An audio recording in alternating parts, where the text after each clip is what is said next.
Good morning, Ian Crouch with your 8:30 Hunter News update. It's hoped the trial of an electric ferry on Sydney Harbour could provide a way forward for the embattled Stockton ferries. The 40-year-old ferries are in line for a $2 million overhaul to help keep them in service for another 10 years. Newcastle MP Tim Crackenthorpe has indicated he'd like to see them replaced with electric or hybrid vessels in coming years.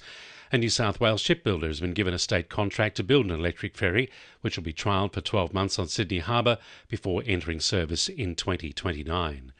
The Premier has confirmed state funding will continue in next month's state budget to help shore up the future of Tomago aluminium.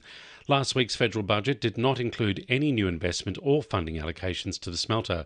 Chris Minns says the overall amount of money is still being discussed with the private operator, but it needs backing from the federal government. We're putting substantial funds aside to help the smelter, but we need help from the federal government. At the end of the day, they do have big industry funds that they can set aside to protect industries, to ensure that jobs aren't affected by sporadic changes to the global economy. A 41-year-old Hunter Valley man is among more than 900 people charged in a 4-day operation targeting offenders with a history of domestic violence.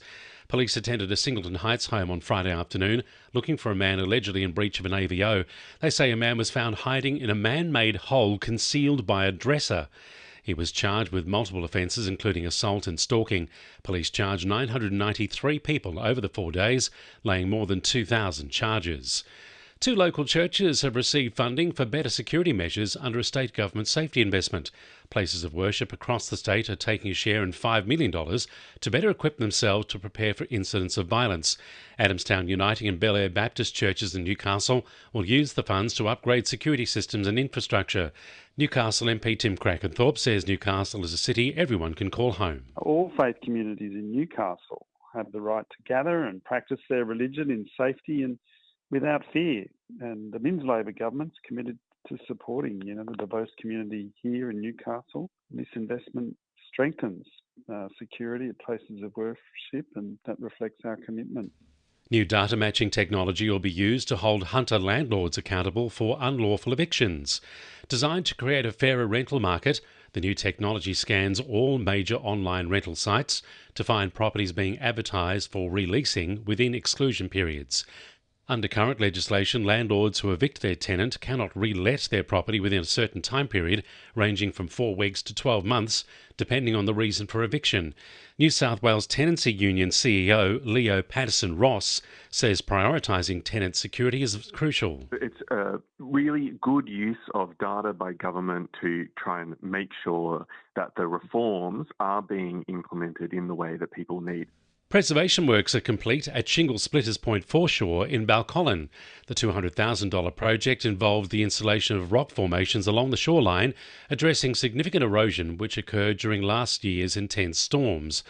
Lake Macquarie Council worked alongside Aboriginal heritage officers from the local land council to rehabilitate more than 150 metres of the foreshore.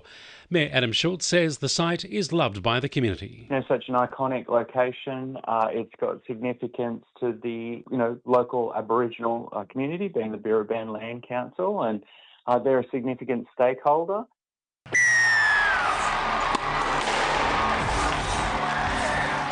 2NURFM Sport. Kalyn Ponga starred in the Knights' 36-12 Magic Round win against the Gold Coast Titans yesterday. He's been rewarded for his recent good form, being named at fullback in Queensland's State of Origin side. After yesterday's epic win, Ponga told reporters he just wanted to wear the Maroons jersey again. I'll play anyway. I've said that before. I know what I'm like. When I get my head on, I get excited by challenges. So whatever position I play, obviously fullback's my position, but like I said, I'll play anywhere for Queensland. Meanwhile, both Dylan Lucas and Jacob Saifidi have been named in the New South Wales squad for Game 1. Roster management will be a key focus for the Jets following their season-ending semi-final loss against Sydney FC on Saturday.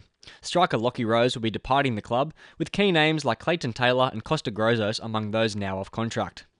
In Hunter Rugby, Merewether Carlton remain atop the ladder, fresh of a 73-10 thumping of Southern Beaches.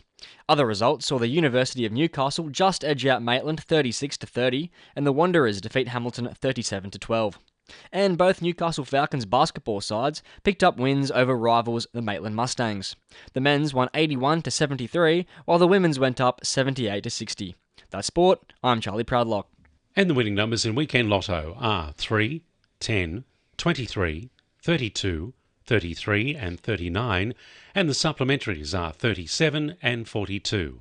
And now you're up to date with the latest 2NURFM Hunter News.